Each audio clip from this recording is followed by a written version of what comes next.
Tonight on Inside Louisiana Athletics, basketball in the Sun Belt is heating up as our teams are eyeing the postseason. Dan McDonald and Eric Mouton break down last night's pivotal matchup versus Coastal Carolina.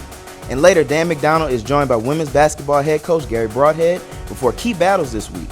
We'll also ramp up our Diamond Sports coverage as we introduce you to baseball's Brennan Bro and softball slugger Julie Rawls.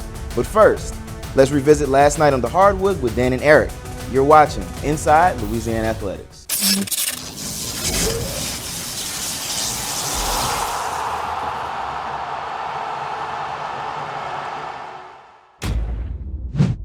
Thanks, Marcel. Louisiana's Ragin Cajun basketball team comes from a double-digit deficit for the 7th time this year. And because of it, the Cajuns will be hosting a game in the Sun Belt Conference Tournament. I'm Dan McDonald, along with my partner Eric Mouton. And Eric, one of the most entertaining games all year as the Cajuns wrap up the regular season with a 108-101 victory over Coastal Carolina. And all I can say is, wow. And it was Coastal that came out on fire, hitting a ton of three-pointers. Louisiana was able to get their defense set, force some turnovers, get back into this game, and come out with a huge win, and they'll host on Saturday. The Cajuns make 16 three-pointers, and that's a season high by 4. Mason Oquan getting one early for the Cajuns. It was Coastal Carolina that made the most of them in the first half. They were 8 of 13 outside the arc in the first half, but the Cajuns had to play catch-up. They were down by as many as 16 points in the last minute of the first half, but they steadily cut into that deficit throughout the second half. The reason they did it, they shot 59% from the field, 50%, 8 out of 16 from three-point range. They made 23 out of 27 free throws, and they also forced Coastal Carolina into a total of 15 turnovers, and a lot of those turnovers came during that clutch time when they were making up ground. Yeah, it did, and they had 24 points off of those turnovers and fast break points, 24-16, and Cedric Russell had a huge game, but Louisiana also had 22 assists, as some of these highlights you're seeing coming off of great passes by Louisiana's guards. Malik Laganya for Coastal Carolina with a huge game. He finishes with 24 points after averaging only 4 points a game coming in. But the Cajuns get balanced scoring in the second half. Along with Russell's 28, P.J. Hardy finishes up with 24, including 5 three-pointers, 19 points for Jalen Johnson, 12 for Duguay, 10 for Malik Wilson. Cajuns get that balanced scoring. And the difference in the second half was they played it a little closer on the backboards after Coastal Carolina had a big rebound advantage in the first half. They did, and they had a big rebound advantage for the game as they out-rebounded Louisiana 42-29. But in the second half, you can see Coach Marlin slowly getting that pressure up. They went with a full-court trap, then a little half-court trap, were able to get some of those steals and turn those into points. Last time the Cajuns had a 100-point game was almost a year and a half ago, and that was against a Prairie View team that they just outmanned. This was not the case tonight. This is a very good Coastal Carolina team. In fact, the Chanticleers came in ranked ahead of the Cajuns in the conference standings. But with the win tonight, Cajuns sort of flip-flopped there. Yeah, they did, and you expected from some of these guys on the stat sheet like Russell, Hardy, Jalen Johnson, but a few others stepped up tonight. Duguay with 12 points. That's a big output from him. Malik Wilson chipped in with 10 points, 8 assists, and 5 steals as the freshman continues to impress. Duguay also finished up with a double-double as he had a game-high 11 rebounds in the game, going up against this bigger Coastal Carolina team. But again, it was the three-point shooting. Trajan Wesley gets into the act. In fact, 7 different Cajuns make three-point baskets in the game. The only guy who didn't make a three-pointer was Malik Wilson, who has the best three-point shooting percentage maybe of all of those guys. And you got to give a lot of credit to Coach Marlin and his staff. This team has full of excuses. They could have said, we've got injuries, we can't get it done this year. They kept battling, they stayed tough, and now they're going to get the reward of hosting a first-round conference tournament playoff game on Saturday here in the Dome. Louisiana becomes the number 8 seed with the win against Coastal Carolina. They will take on number 9 seed Arkansas State, and that game's scheduled for 11:30 a.m. Central Time here at the Cajun Dome in the first round of the Sun Belt Conference Tournament. Cajuns win 108-101. Coming up next on Inside Louisiana Athletics, we introduce you to softball slugger Julie Rawls. The executive demo sale is going on now at Courtesy Chevrolet Cadillac in Broussard. Get this 2020 Chevrolet Silverado Crew Cab for $15,000 off MSRP. Courtesy Chevrolet Cadillac in Broussard. Chevy, find new roads.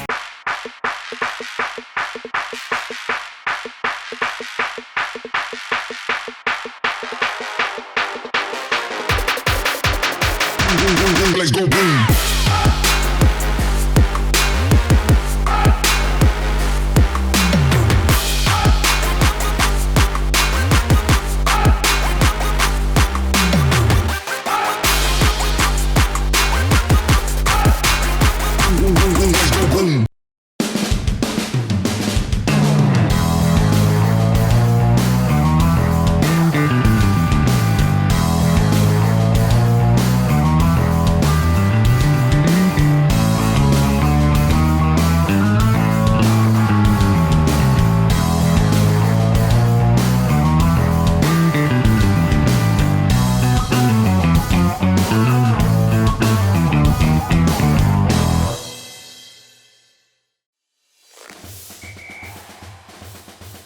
Great teachers change lives. It only takes one. Thank you, Coach Hill. Thank you, Mr. Gentry. Mrs. Hunter, you are the one who taught me perseverance, to always fight the good fight. Thank you, Miss Ross. You're the one who believed in me. Thank you, Miss Matthews. You're the one that pushed me to be better. Dr. Lee Hersey has been a great, wonderful role model, mentor. Thank you, teachers. Thank you, teachers. Thank you. This one's for you. Great teachers change lives. It only takes one. It only takes one. If you're happy and you know it's Zydeco. If you're happy and you know it's Zydeco. If you're happy and you know it, then your feet will surely show it. If you're happy and you know it's Zydeco. If you're happy and you know it, mange. If you're happy and you know it, mange. If you're happy and you know it, I think I will help you show it. If you're happy and you know it, mange.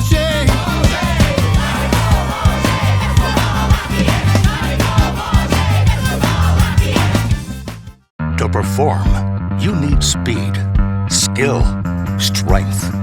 With every muscle, every move, you push your body to reach its full potential. But sometimes you just can't push through the pain. That's when you know it's time to address it. So when injury puts you on the sidelines, trust us to get you back in the game. Lourdes Sports Care, the team behind your team. I'm Marcel Johnson, joined by senior catcher Julie Ross. How are you? Good. I got out of bed this morning for this interview, so I'm doing good. It's great. That's great. I'm doing good too. I'm doing good. I'm glad you came to stop by. Talk a little bit about where you're from. I'm from a small town called Hallsville, Texas, and we got about 2 red lights, 3 Dollar Generals, really nothing to it but a big old high school, and just a small town. Everyone knows each other, and so it wasn't that big of a culture shock when I got here because I feel like everyone is all together here. Like everyone knows what you're doing 24/7, so it was a nice transition, and I just like being from East Texas and like representing from there. Absolutely. How did softball start for you? I actually played baseball until I was about 14, and I transitioned into softball when I was around 12 and just kind of played back and forth. Some weekends I'd go pitch for my baseball team, some weekends I'd go play softball. And I just really liked the quickness of softball, and I just fell in love with it, and I played shortstop actually. So I just liked being like the captain on the field, and I just fell in love and I kept playing, so that's how I got into softball. What made you choose the University of Louisiana? It's just the family aspect of it. Like I came on my visit and everyone was so welcoming. And I was nervous. I came from a smaller school. I didn't know how this was going to be, and everyone just kind of accepted me. The team was so welcoming. And then Mr. Bobby, he was my first person, the first face I saw of the fans, and he's just an awesome person. Our coaches, I feel like we have the best coaching staff in the country, and they just make me feel so welcome every day. So I just really love Louisiana. What was the 2019 season like for you? It was actually a lot of fun. I went to catcher. I never played before, and me and Coach Lacey worked every single day, and then Lexi, our senior last year, she really helped me every day. And so I learned a lot about myself, and I learned a lot about softball last year, and I really just got to play hard every day, and I loved my teammates, and I loved every second of last season, but like I want so much more this season. I really want to just go out there and just work hard every day again and just earn what we want to do. So, I'm gonna go into some fun stuff. You ready? Yes. Okay. So, what would you say your favorite movie is and why? I have to go with Troy with Brad Pitt in it. I just love the storyline of it, and I just love how, like, I don't know, I just love the history of it, and that's just one of my favorite movies. Favorite food and why? I have to go with steak and potatoes. That's a great choice. Yes. Oh, yes. Favorite TV show and why? I'll go with Grey's Anatomy. I've watched it about 3 times. You can just keep going over and over again. That's a lot of seasons. Yes, it is. Yes, it doesn't run out. Yeah, that is very true. It's very true. If you could meet one person, who would it be? I think I would go with Bo Jackson. Wow. Yeah. Why Bo? He's the best to ever do anything. Just like his highlight reels are amazing. I would just want to meet like the kind of person he is and like get to know how he got to be who he was and all that stuff. Okay, last question. What's your favorite childhood memory? I'd have to say playing wiffle ball baseball with my little brother. That's what we do every day. We had a little field in our yard with bases and a pitcher's mound. We were so close, and we were 19 months apart. Oh, okay. So that's what we did every day, and I just love to look back on that. Okay, well that's awesome. Well, thank you for the time. Thank you. Next on Inside Louisiana Athletics, our Dan McDonald is joined by women's basketball head coach Gary Broadhead.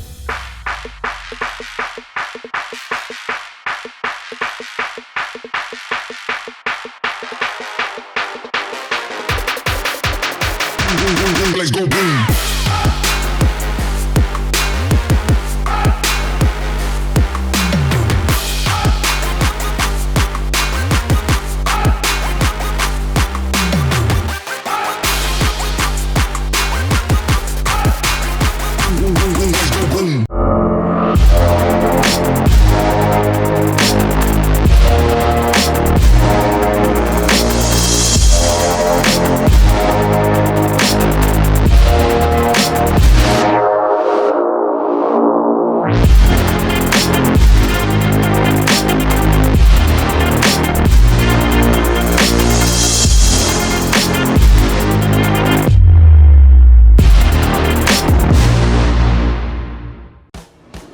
More tickets equals more rewards. Are you ready to take the 2020 Ragin Cajuns Season Ticket Challenge? Get your group, organization, or business involved and get rewarded. Tier 1 rewards. 10 tickets can get you an in-game video board recognition and recognition on the Twitter and Facebook pages of the Ragin Cajuns. Tier 2 rewards. 25 tickets can get you a Lending Tree Bowl trophy appearance at your business, in-game video board recognition, and recognition on Twitter and Facebook. Tier 3 rewards. 50 tickets can get you an on-field recognition, an autographed football helmet, Lending Tree Bowl trophy appearance at your business, in-game video board recognition, and recognition on the Twitter and Facebook pages of the Ragin Cajuns. Tier 4 rewards. 100 tickets will get you a tailgate spot for the season. Catered tailgate for one game of your business's choice. On-field recognition, autographed football helmet, a Lending Tree Bowl trophy appearance at your business, in-game video board recognition, and recognition on the Twitter and Facebook pages. Tier 5 rewards. 250 tickets can get you an office speaking engagement with Billy Napier, a tailgate spot for the season, a catered tailgate for one game, on-field recognition, an autographed football helmet, and Lending Tree Bowl trophy appearance at your business, and in-game video board recognition and recognition on the Twitter and Facebook pages of the Ragin Cajuns. More tickets equals more rewards. Are you ready to take the Ragin Cajuns Season Ticket Challenge? Go Cajuns!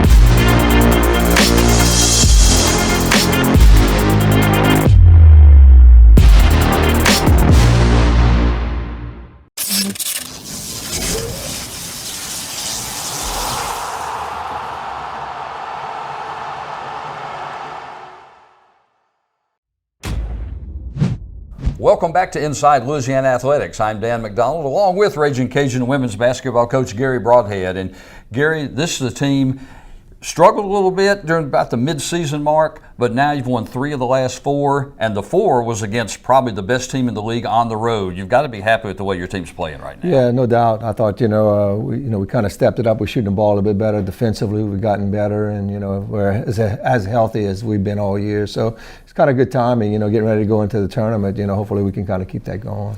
Last week, 2 games on the road, tough road trip. Appalachian State, Coastal Carolina. That's a tough haul for anybody to make. But you went to Appalachian State and played really solidly early in the game. You got off to a great start and then played pretty much a solid 34 minutes before those last 6 minutes sort of made it closer than it really was. Well, I thought we started off the game trying to get the ball inside, and it really worked out. Ty Doucette, did a great job of scoring. I think she ended up with 18 points, but she did a really good job of, we did a good job of getting the ball inside to her.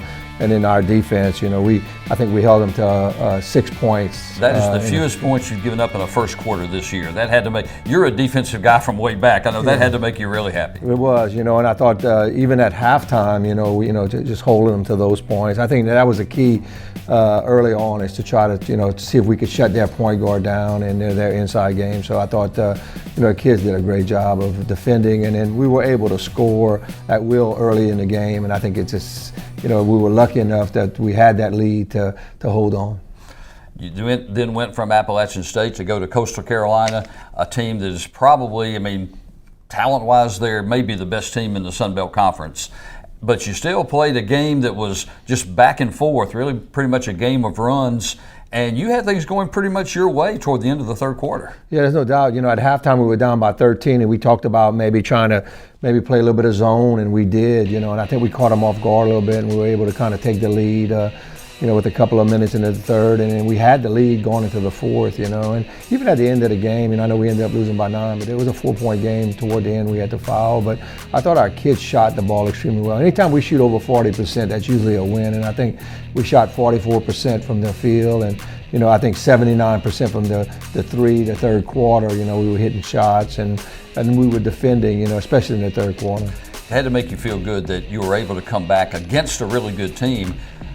You were down double figures, come back and take a lead. Yeah, and the way we did it, I thought our kids really, really responded. And it goes to show you that no matter how far down we are, sometimes we play better with our backs against the wall. We say that all the time, and I thought they did an extremely good job of kind of sticking to the game plan and kind of staying with it. We talked about not catching up all the way. Hey, we could get within 8 points or whatever, and I thought they did a great job of doing that. Your team's obviously locked into the Sun Belt Conference tournament, but you have a chance still to host that first round pod, I guess you can say, in the Sun Belt. Coming into these last 2 games, you've got the host games against UTA and Texas State, Thursday night against UTA in beautiful Earl K. Long Gym, and then on Saturday against Texas State. A couple of games that you probably need to win in order to get that host position. What do you need to do, especially against a team like UTA? Well, I'll tell you what, UTA, they really got a complete team. They can score inside out. They got really some good shooters and all that.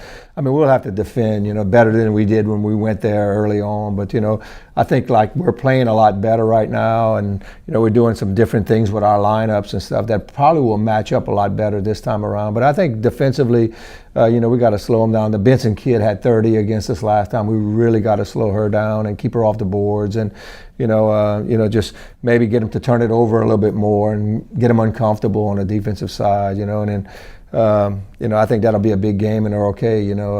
It gives us an advantage. I think that we get to practice there a little bit, and hopefully we can kind of take care and hopefully shoot the ball well there. And then you turn around Saturday to play Texas State. If you can win on Thursday, that game has really huge importance as far as maybe getting that host seed for that first round. Yeah, if you win out, there's still a great chance of hosting. And Texas State's playing really well. They've moved themselves up from 11th spot to 10th spot. and they were 3 or 4 games back, and I think they've won 3 in a row. So they're really playing well right now. And I gave us a battle when we went there. We were able to turn them over and get the win, but that'll be another tough game. But yeah, it gives us that opportunity to host. I think that would be a great thing for us to host here those first 2 round games before you get into the semifinals, and be home this week, be home next week, and just go to the New Orleans. That would be, I think, just travel-wise and preparation-wise, it would be a lot better. Got a couple players who have really stepped up the end of the year. I'm thinking Kim Burton and Jamira Mathis really made a big difference the way they've been playing the last 2 or 3 weeks. There's no doubt. Kim's a defensive-minded person, and she came in this year not losing a step. She's really worked on her game, and the thing that's impresses me is her offensive game. She's been shooting the ball extremely well, and she didn't come in as an offensive player, but I thought she worked extremely hard on her shot and proved that her offense is a lot better, and her defense has always been real good. And she's rebounding a lot better the last couple of games too, and we've been kind of on her about that. And then Jamira Mathis, she missed the first part of the season, and now she's coming into her own. She's given us a lot of offense, and she's a very good defensive player. So they both complement each other. I think that different lineup kind of helps us in different situations and different matchups and stuff. But Jamira has really been playing well for us lately. Brandy Williams also stepped back up a little bit on the road trip.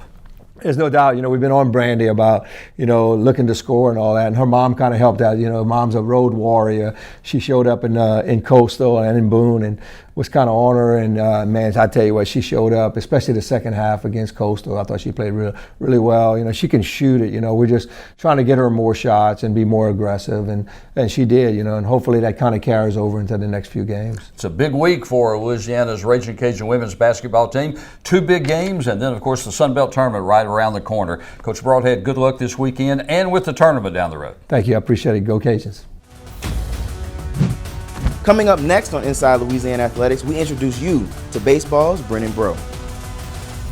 The executive demo sale is going on now at Courtesy Chevrolet Cadillac in Broussard. Get this 2020 Chevrolet Silverado Crew Cab for $15,000 off MSRP. Courtesy Chevrolet Cadillac in Broussard. Chevy, find new roads.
Mr. Roberts? Yes, sir. Your vehicle is ready. Thank you so much. Don't you just love how fast the service is here? Courtesy GMC is the best. Get $14,000 off on the 2020 GMC Sierra 1500. Only at Courtesy Buick GMC in Lafayette. Must be the ice cream. It is absolutely the ice cream.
Marcel Johnson, joined by senior Brennan Bro. How are you? I'm good. How are you? I'm good. So, Just want to jump right into it. Family full of athletes. You have a younger sister that plays on the volleyball team here, Avery, bro. That's What right. What is that like for you? It's cool. You know, it's normal for us, normal for me. I guess it's not so normal to a lot of other people, but you know, we've been blessed to have the ability to play sports and take it as far as we've taken it. I'm just really happy to see how well she's doing. Do you have any like sibling rivalries at all? All the time. I mean, it's like a constant. But being that we both play sports, it's like a constant competition, a constant rivalry in everything that we do. You know, it's just our nature. We pick at each other all the time, but we have fun with it too. Okay, high school. You were a high school quarterback? Up until my junior year, yes. Tell me more about that. Just, you know, my first love was baseball and basketball. I really enjoyed playing baseball and basketball. You get to high school, those two conflict pretty well. So our basketball team at St. Thomas More was always pretty good, so they were always going deep into the season, so that overlapped baseball. So automatically that was a no-go, so I had to find something else to do in the fall. But I started football about 5th or 6th grade, and then kind of continued all the way up till right before my junior year, and then decided just to stick with baseball. But no, I loved it, man. It was fun. It was one of those things where I love baseball just a little bit more. When did the love for baseball come from? When did it come? Oh, as long as I can remember. I remember you know, me and my dad playing catch and hitting balls in the front yard when I was, I mean, like I said, as long as I can remember. Had some kids growing up down the street from us that's all we did. We play football, we play baseball. But baseball always stuck out to me for whatever reason. I just liked it, like I said, just a little bit more than everything else, you know. Got a lot of ties here. Obviously, family's from here. And that was a big part of me coming back here. So my first 2 years in Baton Rouge, my grandparents are super important to me. And they weren't able to make a lot of the games. I think they made up like maybe 3 or 4 games total in the 2 years that I was there. And that just wasn't cutting it for me. And so at the end of my second year, I was like, something's gotta give. So I decided to make a change, come back here, and they live 10 minutes down the road. Okay. And so they come to almost every home game that we have here. So just seeing that in of itself makes it all worth it for me. Coach Robichaux. Yes. What would you say your favorite memory is from him? Favorite memory? So I was a bat boy here when I was 10 or 11, 3rd, 4th, 5th grade. And I think it started young, and I got to see the progression as I got older, and I appreciate it a lot more now. I think just the way that he always accepted me just as whatever it was that I was doing. I mean, there was no, whether I was 10 years old or coming back here when I was 20 years old, it was always like that same level of respect that he had for me, and always welcomed me and you know, allowed me to be a part of this awesome program, both as a bat boy. One of the cool memories I have, I was able to travel with, and this, like I said, I was 9, 10, 11 years old, and I went to travel on a midweek game. He let me ride on the bus and be a bat boy for, I think they played McNeese that night. So Tuesday night, I get out of school a little early, get to hop on the bus with the team, you know, and travel all the way to Lake Charles, do the bat boy thing, and then come back. You know, seeing it full circle, playing against him my first 2 years of college, and then ultimately playing for him, you know, for 2 years. Like I said, just the way that he always welcomed me and always made me feel a part of this home. Favorite Robism? Don't let other people's perception of you become your reality. Why does that stick out to you? I think it always stuck out to me because there's always going to be people talking one way or another about you, and it all depends on what you believe. And at the end of the day, in your heart of hearts, you know what you're capable of, and you know who you are. And so basically, basically what it just says is, you know, don't let what other people think of you become who you are.